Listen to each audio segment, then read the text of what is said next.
Hello learners, welcome back to our channel origin of success. ఈరోజు క్లాస్లో మనము NCERT class 7 జాగ్రఫీకి సంబంధించి చాప్టర్ 1ని డిస్కస్ చేద్దామండి. సో ఇప్పుడు మెటీరియల్స్, తెలుగు ట్రాన్స్లేషన్ మెటీరియల్స్ ఎలా అంటే అండి, సో వితిన్ 1 మంత్లో నేను మీకు అప్ టు 10th క్లాస్ వరకు మీకు నేను ప్రొవైడ్ చేస్తానండి. సో ఇలా ఒక్కొక్కటి రిలీజ్ చేస్తుంటే బాగోదు. అండ్ ఇంకోటి ఏంటంటే, ఎవరైనా జాగ్రఫీ ప్రిపేర్ అయ్యేటప్పుడు మన కోసం ఎదురు చూడకుండా, సో వాళ్ళ ప్రిపరేషన్లో అడ్డంకి రాకుండా వాళ్ళు కంటిన్యూస్గా చదివేటట్టుగా మనం ఒకేసారిగా జాగ్రఫీ మెటీరియల్ అనేది ప్రొవైడ్ చేద్దామండి. సో అంతవరకు వెయిట్. సో అంతవరకు కూడా మీరు వేరే సబ్జెక్ట్ అనేది ప్రిపేర్ అవ్వండి, ఓకేనా? సో నేను మెటీరియల్ అనేది ఖచ్చితంగా ట్రాన్స్లేట్ చేసి మీకు ఇవ్వడం కూడా జరుగుతుంది, ఓకే? అంతవరకు వేరే సబ్జెక్ట్ మీరు ప్రిపేర్ అవ్వండి, ఓకేనా? సో ఇవాళ మనం జాగ్రఫీ క్లాస్ 7ని స్టార్ట్ చేస్తున్నామండి, ఓకేనా? సో ఈ క్లాస్లో మనము చాప్టర్ 1ని డిస్కస్ చేసుకుందామండి. చాప్టర్ 1 ఏంటి? Environment, okay? అంటే పర్యావరణం, ఓకేనా? సో ఫస్ట్ ఎన్విరాన్మెంట్ అనే పదం ఎక్కడి నుంచి వచ్చిందో చూద్దాం. ఏ భాషా పదం నుండి వచ్చిందో చూద్దాం. Environment French word environner or environner meaning neighbourhood. అంటే ఏంటి?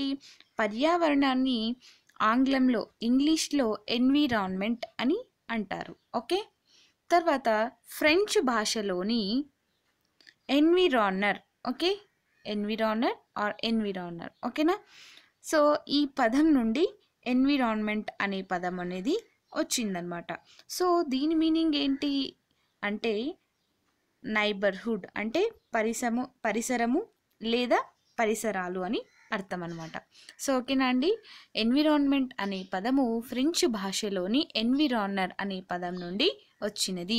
ఈ పదం యొక్క అర్థము పరిసరము లేదా పరిసరాలు అని అర్థం అనేది వస్తుందన్నమాట, ఓకేనా? సో ఇది ఎన్విరాన్మెంట్కి సంబంధించి, ఓకేనా? తర్వాత సో ఇక్కడ చూడండి, ఇక్కడ ఎన్విరాన్మెంట్ అనే పదానికి అర్థం ఏంటో ఇచ్చారండి, దాన్ని చూద్దాం మనము. So the place, people, things and nature that surrounded any living organism is called environment అని అంటారు. అంటే సో ఏదైనా ఒక జీవి చుట్టూ ఆవరించి ఉన్నటువంటి పరిసరాలని, ఓకే, ఏమంటారు? పర్యావరణం అని అంటారనమాట, okay? It is A combination of natural and human made phenomena. అంటే ఏంటి? ఇది సహజ మరియు మానవ నిర్మిత పర్యావరణం యొక్క కలయిక అనమాట, ఓకేనా అండి? సహజ పర్యావరణము మరియు మానవ నిర్మిత పర్యావరణం, ఓకే? దీనినే ఎన్విరాన్మెంట్ అని అంటారు, ఓకేనా? తర్వాత while the natural environment refers to both biotic and abiotic conditions existing on the earth, ఓకేనా? సో ఇక్కడ చూడండి ఇక్కడ ఈ ప్రకృతి సిద్ధమైన పర్యావరణంలో బయోటిక్ మరియు అబయోటిక్ రెండు కూడా కలిసి ఉంటాయన్నమాట. సో బయోటిక్ అంటే ఏంటో చూద్దాం. బయోటిక్ అంటే ఏంటి? జీవులు అని అంటారు. అండ్ అబయోటిక్ అంటే నిర్జీవులు, ఓకే? సో బయోటిక్ గురించి చూద్దాం. So the world of living organisms, okay? Example plants and animals, okay?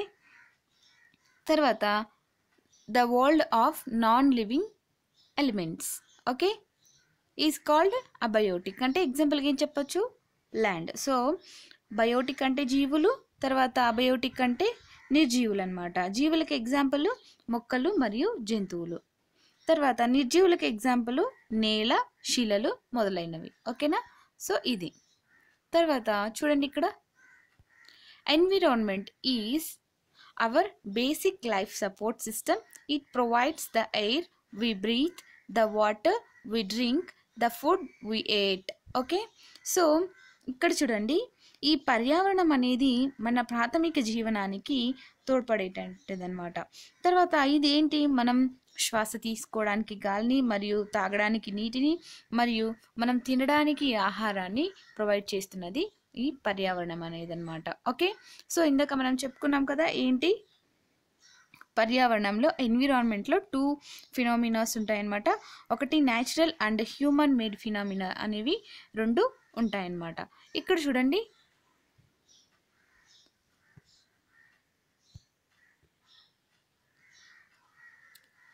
ఇక్కడ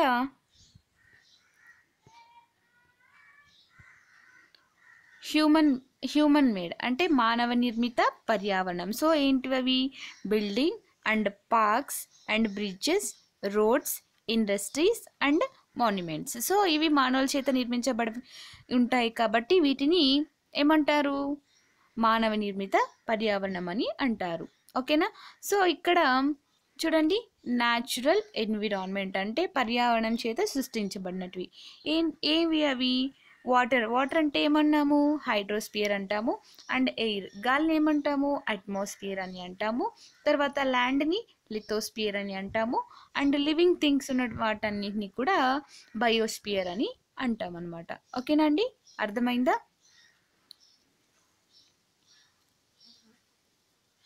ఓకేనా. నెక్స్ట్ చూద్దాం. చూడండి, ఇప్పుడు మనము ప్రకృతి సిద్ధమైనటువంటి పర్యావరణాన్ని చూద్దాం. ఓకేనా. ఇప్పుడు land, water, air, plants and animals comprises the natural environment. అంటే ఏంటి, భూమి, నీరు, గాలి, మొక్కలు, జంతువుల్ని, వీటిని ఏమంటారు, న్యాచురల్ ఎన్విరాన్మెంట్ అని అంటారు. We are familiar with the meaning of lithosphere, hydrosphere, atmosphere and biosphere. ఇందాక చూసాం కదా మనం పిక్చర్లో. సో మనం లిథోస్పియర్ని ల్యాండ్ అన్నాము, హైడ్రోస్పియర్ అంటే వాటర్ అన్నాము, అండ్ అట్మాస్ఫియర్ని గాలి అన్నాము, అండ్ బయోస్పియర్ని ఇక్కడ లివింగ్ బీయింగ్స్ అన్నమాట. సో వీటిని బయోస్పియర్ అని అంటాము. సో వీటికి రెండిటికి ఇవి సిమిలర్గా ఉన్నాయి కదా. Yes. So from your previous class let us learn some more facts about these domains. ఓకే, మనం ఇంతకుముందు చూసాం కదండి. సో 6th క్లాస్ నుంచే మనం చూసాము లిథోస్పియర్ అంటే ఏంటి, హైడ్రోస్పియర్, అట్మాస్ఫియర్. సో వాటి గురించి ఇన్ డీటెయిల్గా ఇంకా కొంచెం నేర్చుకుందాం. ఓకేనా. సో ఫస్ట్ లిథోస్పియర్ అంటే ఏంటి చెప్పాలి తెలుగులో, శిలావరణం అని అంటారు.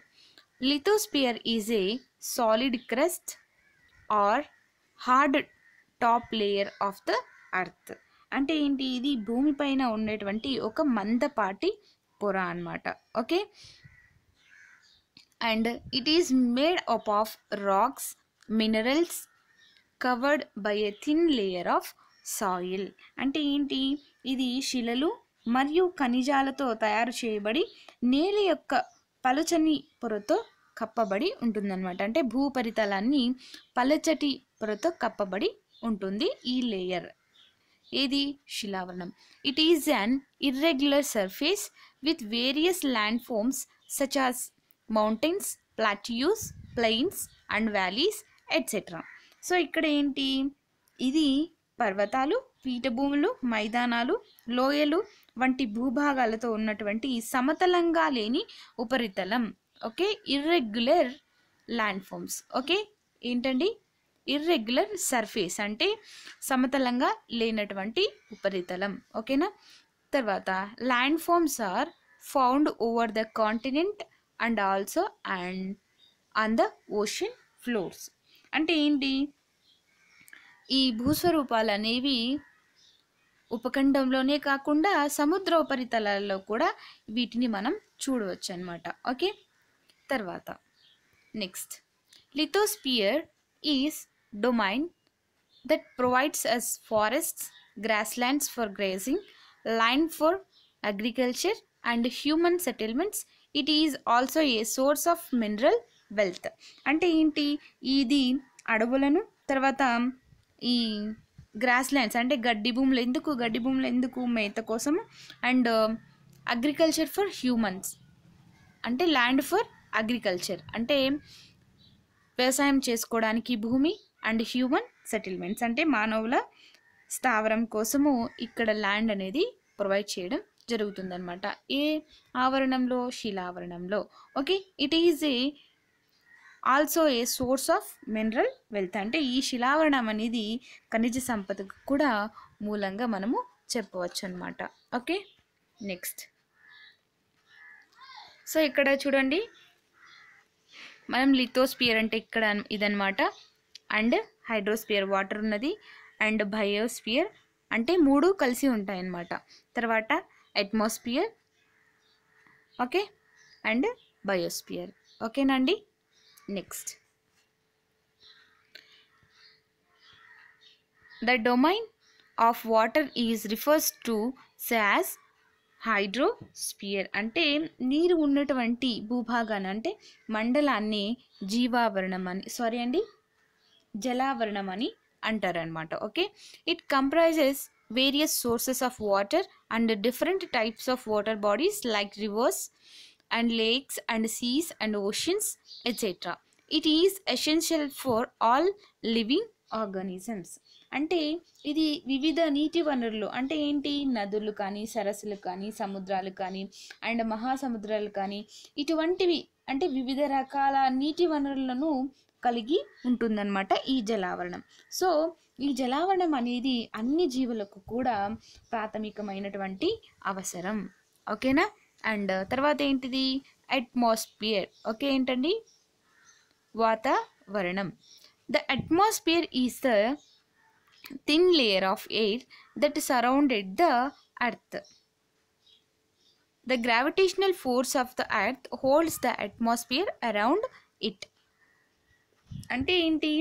భూమి చుట్టూ ఉండేటువంటి గాలి యొక్క పలచటి పొరని ఏమంటారండి? వాతావరణం అని అంటారు. ఓకేనా. భూమి యొక్క ఈ గురుత్వాకర్షణ శక్తి అంటే గ్రావిటేషనల్ ఫోర్స్ వల్ల భూమి అనేది దాని చుట్టూ వాతావరణాన్ని బంధించి ఉంచుతుందన్నమాట. అంటే వాతావరణాన్ని కలిగి ఉంచుకుంటుందన్నమాట. ఓకే, ఈ వాతావరణం అనేది సూర్యుడి నుండి, ఓకే ఇక్కడ చూడండి, it protects us from harmful rays and scorching heat of the sun. అంటే ఏంటి? ఈ వాతావరణం అనేది సూర్యుని నుండి వెలువడేటువంటి అతి నీలలోహిత కిరణాల నుండి మనల్ని రక్షిస్తుందన్నమాట. Okay, it consist of a number of gases, dust and water vapour. అంటే ఈ ఆవరణంలో వాయువులు అండ్ ధూళి అండ్ నీటి ఆవిరి అనేవి ఉంటాయన్నమాట. The changes in the atmosphere produce changes in weather and climate. అంటే ఈ ఆవరణంలో మార్పులు రావడం వల్ల శీతోష్ణ స్థితిలోను ఈ ఆవరణంలో మార్పులు అనేవి సంభవిస్తాయి అన్నమాట. ఓకే, తర్వాత plant and animal kingdom together make a biosphere or the living world. So ఇప్పుడు మనం బయోస్పియర్ గురించి మాట్లాడుకుందాం. బయోస్పియర్ అంటే జీవావరణం. ఇక్కడ మొక్కలు అండ్ మరియు జంతువులు కలిసి జీవావరణాన్ని ఏర్పాటు చేయడం జరుగుతుందన్నమాట. It is a narrow zone of the earth where land and water interact with each other to support life. Okay, so ఇక్కడ అన్ని ఆవరణములు కూడా కలిసి ఉంటాయన్నమాట. సో ఈ అన్ని ఆవరణములు కలిసి జీవులకు జీవనాన్ని అనేది సపోర్ట్ చేయడం జరుగుతుందన్నమాట. ఓకేనండి. నెక్స్ట్, సో ఇక్కడ నెక్స్ట్ మనము జీవావరణ వ్యవస్థ గురించి చదువుకోవాలండి. అంటే ఏంటి? All plants, animals and human beings depend upon there immediate surroundings. Often they are called also interdependent on each other. This relation between the living organisms as well as the relationship between the organisms and the surroundings from an ecosystem. Okay nandi, చూడండి ఇక్కడ there could be an ecosystem of large rainforest, grasslands, desert, mountains, lake, river, ocean and even a small pond. అంటే ఏంటి? ఇక్కడ చూడండి, ఇక్కడ మనం ecosystem గురించి మాట్లాడుతున్నాం కదా. సో ఇక్కడ ఏంటి అంటే ఇక్కడ అన్ని మొక్కలు అండ్ జంతువులు అండ్ మానవులు వీరందరూ కూడా వాటి చుట్టూ ఉన్నటువంటి పరిసరాలపైనే ఆధారపడి ఉంటారనమాట. ఓకే. సో అంటే ఏంటి, అవి ఒకదానిపై ఒకటి ఇంటర్ డిపెండెంట్ అయి ఉంటాయన్నమాట. అంటే ఏంటి, ఒకదానిపై ఒకటి ఆధారపడి ఉంటారనమాట. అయితే జీవుల మధ్య అంటే మొక్కలు, జంతువులు, మానవులు ఈ జీవుల మధ్య సంబంధం అండ్ ఈ జీవుల మధ్య వాటి పరిసరాల మధ్య ఉన్న సంబంధాన్ని జీవావరణ వ్యవస్థను ఏర్పాటు చేయడం జరుగుతుందన్నమాట. సో ఇంకొకసారి చూద్దాం. ఇక్కడ మొక్కలు, జంతువులు మరియు మానవులు అంటే వీళ్ళందరూ కూడా వాటి చుట్టూ ఉన్నటువంటి సరౌండింగ్స్ పైనే ఆధారపడి ఉంటారనమాట. సో అప్పుడేంటి, ఇవి రెండు కూడా ఇంటర్ డిపెండెంట్ అయి ఉంటాయి, అంటే ఒకదానిపై ఒకటి ఆధారపడి ఉంటాయన్నమాట. అండ్ ఈ జీవుల మధ్య సంబంధం, అలాగే జీవులు మరియు వాటి పరిసరాల మధ్య సంబంధం అనేది జీవావరణ వ్యవస్థను ఏర్పాటు చేయడం జరుగుతుందన్నమాట. ఓకేనా అండి. సో ఇది ఎకోసిస్టమ్ అంటే.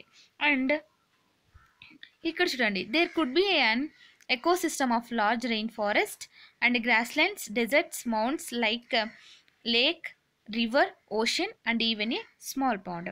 ఈ జీవావరణ వ్యవస్థ అనేది అటు ఫారెస్ట్లో అయినా ఉండొచ్చు, గడ్డి భూములు, ఎడారులు, పర్వతాలు, సరస్సులు, నదులు, మహాసముద్రాలు, చిన్న చెరువుల్లో కూడా ఈ ఎకోసిస్టమ్ అనేది ఉండవచ్చు అనమాట. ఓకేనండి. ఇది జీవావరణ వ్యవస్థకు సంబంధించి. ఓకేనా. సో ఇంకా ఫర్దర్ క్లాస్లో మీరు వీటి గురించి చాలా తెలుసుకుంటారు. అండ్ ఎన్విరాన్మెంట్ అనే టాపిక్ కూడా మీకు సపరేట్గా ఉంటుందండి. సో అక్కడ నుంచి కూడా మనము ఈ ఇన్ఫర్మేషన్ని చూసుకోవచ్చు అనమాట. ఓకే. నెక్స్ట్ తర్వాత ఏంటి, హ్యూమన్ ఎన్విరాన్మెంట్. సో ఇదంతా చదవక్కర్లేదండి, నేను దీని గురించి చెప్తాను. ఓకే. ఈ మానవులు మన అవసరాల కోసం ఏంటి, వాళ్ళకు అనుగుణంగా మన చుట్టూ ఉన్నటువంటి ఎన్విరాన్మెంట్ని మనం చేంజెస్ అనేది చేసుకుంటాం. అయితే ఏంటి, ఇక్కడ ఎర్లీ హ్యూమన్స్ అంటే ఆది మానవులు, సో వాళ్ళు ప్రకృతిలో ఉన్నటువంటి ఆ పరిసరాలతోనే తమను తాము అలవాటు చేసుకోవడం జరిగింది. సో ఇప్పట్లాగా మనము మన చుట్టూ ఉన్నటువంటి ఎన్విరాన్మెంట్ని మనకు అనుగుణంగా మార్చుకుంటున్నాం. సో వాళ్ళకి అప్పట్లో ఏం తెలియదు కాబట్టి వాళ్ళు మార్చుకోలేదు. సో అప్పుడు ఉన్నటువంటి పరిసరాలకే వాళ్ళు అలవాటు పడడం జరిగిందనమాట. అండ్ వీళ్ళు చాలా సాధారణమైనటువంటి జీవనాన్ని కూడా గడిపారనమాట. అండ్ వాళ్ళ నీడ్స్ని తీర్చుకోవడానికి చుట్టూ ఉన్నటువంటి ఆ సహజ ప్రకృతిని వీళ్ళు యూజ్ చేసుకోవడం జరిగిందనమాట. ఓకే.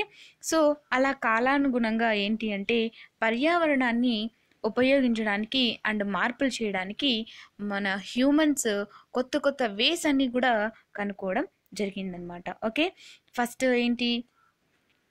ఫస్ట్ ఆది మానవులు ఏం చేశారు, ఫస్ట్ నిప్పును కనుక్కున్నారు. అండ్ తర్వాత వాళ్ళు పంటలు పండించారు. అండ్ వాళ్ళు దగ్గరికి వచ్చినటువంటి జంతువులను వాళ్ళు పెంచడం జరిగిందనమాట. ఓకే.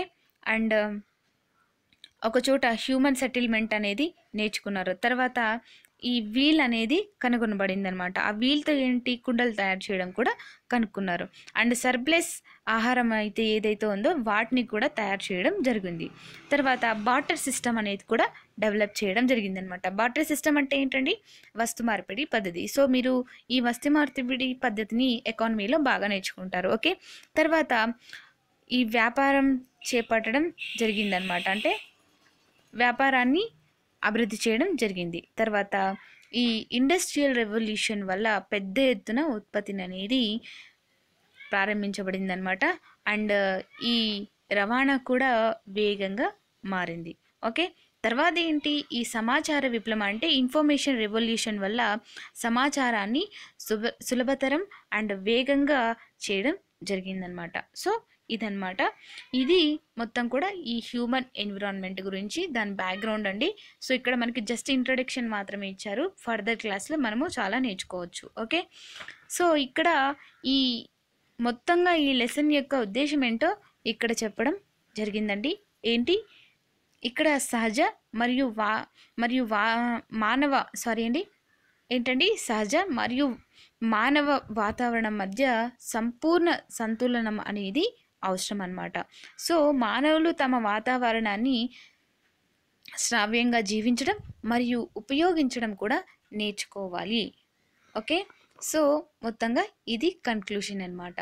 సో ఎన్సీఆర్టీస్ బుక్స్ అనేవి బాగా చదవాలండి. ఎందుకంటే ఒకవేళ మీరు group 1 or UPSC civil services prepare అవుతుంటే మీరు ఫస్ట్ మనకి ఎలా హెడ్డింగ్ రాయాలి, ఎస్సే రాస్తుంటే ఎలా మనం ఫస్ట్ రాయాలి, అండ్ తర్వాత బాడీ ఎలా రాయాలి, అండ్ కన్క్లూజన్ ఎలా ఇవ్వాలనేది కూడా మనము ఈ హెచ్సిఆర్టీస్ బుక్స్ నుండే నేర్చుకుంటాం అనమాట. ఓకేనండి. సో ఇదండి.